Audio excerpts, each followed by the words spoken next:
You're 14, and the steppe wind cuts through your coat like it has forgotten that you exist. 3 days ago, you were carrying water from the river near your village.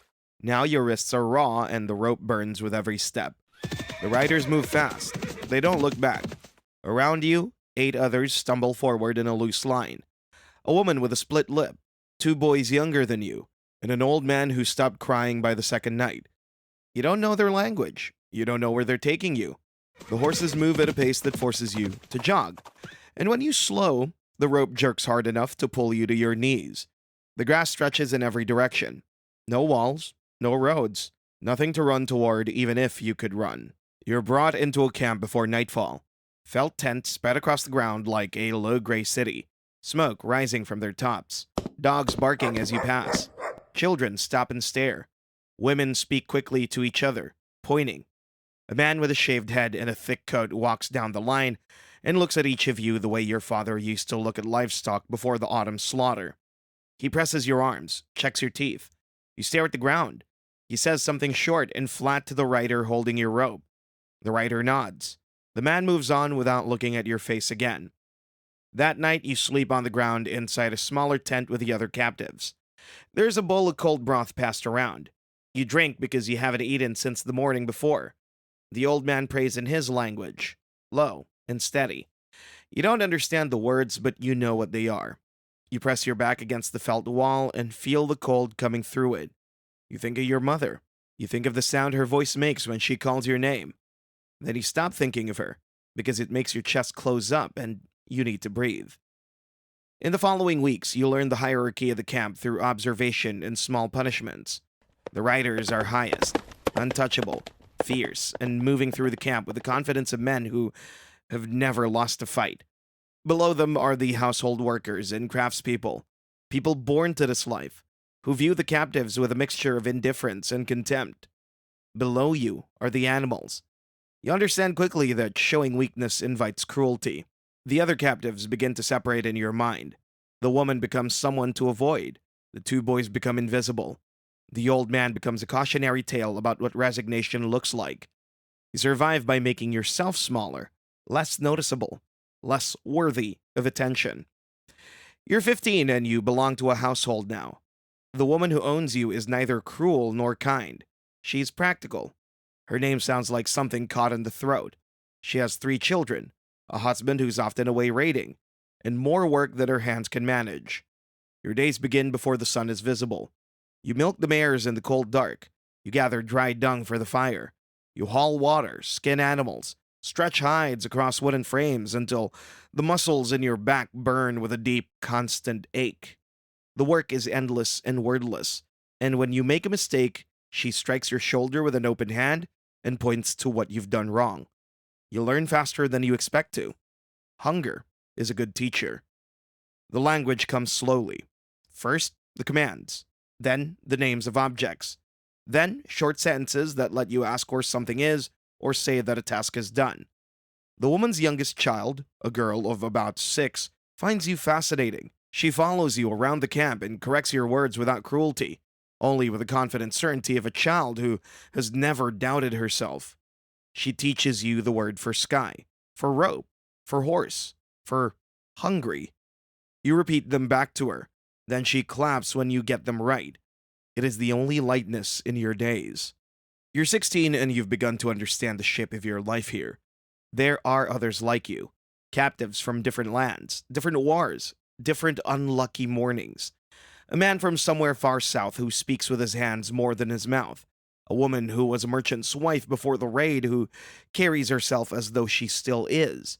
She tells you in broken words one evening that the Mongols keep useful people, that if you work without resistance and show skill, you survive.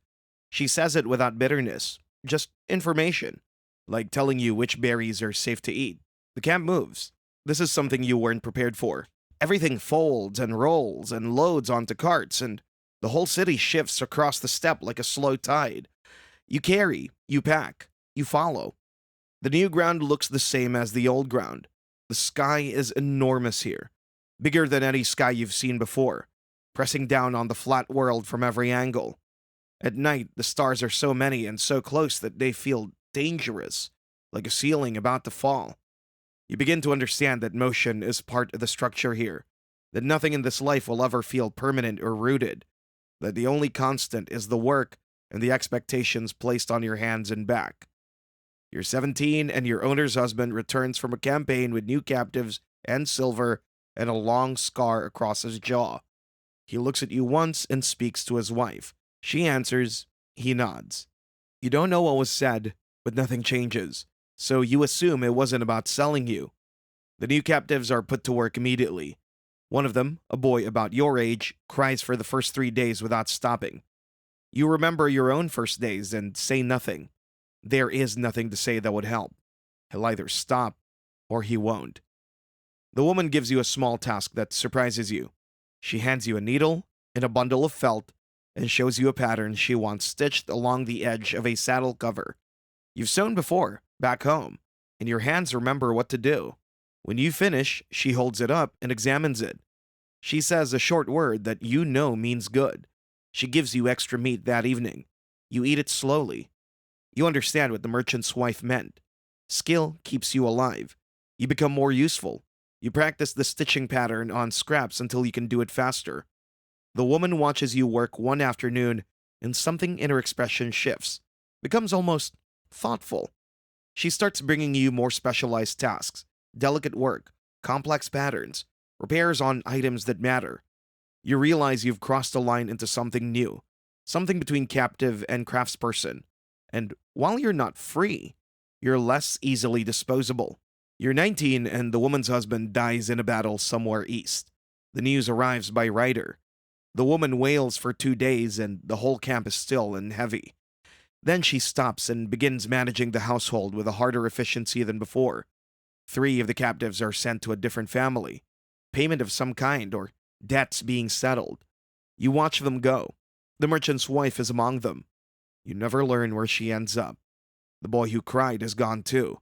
You remain. You don't know if you're lucky or if luck has nothing to do with it. Your role shifts after that. The woman relies on you more. You're inside the tent more often, mending, preparing food, managing the younger captives who pass through. Your language is good enough now to translate occasionally when traders arrive.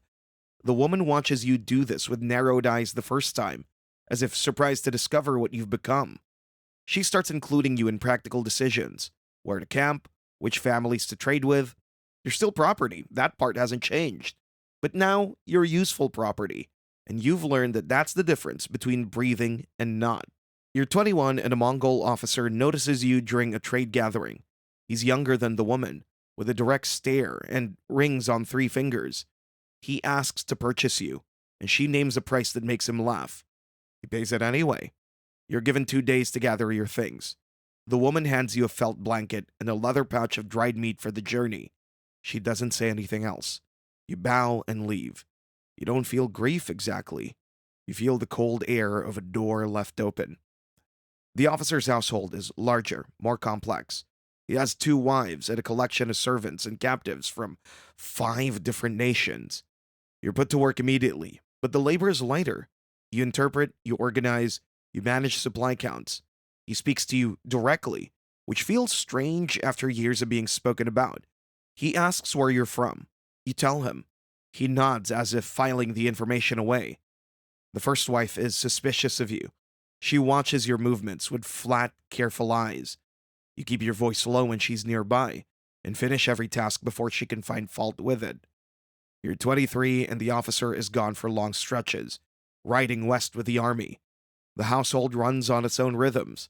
You've learned to read the mood of the camp, which mornings are safe, and which ones are taut with some tension that you can't see the source of. You sleep better than you have in years, which feels like a betrayal of something, though you can't name what. The merchant's wife would have something sharp to say about that. You think of her sometimes. You hope she landed somewhere with less cold. The officer returns from the Western campaign with a scribe in his retinue who speaks your mother tongue. Hearing it after 9 years is like touching something you thought had dissolved. The scribe is a small, nervous man who is captured from a city you've heard of. He looks at you with recognition when you speak. You share a meal once, and he tells you news of the world you came from. Wars, rulers fallen, cities changed. Your village, he doesn't know. You ask about the roads west. He shakes his head slowly. You nod and stop asking. You're 26, and the officer's first wife falls ill with a fever that doesn't break for weeks.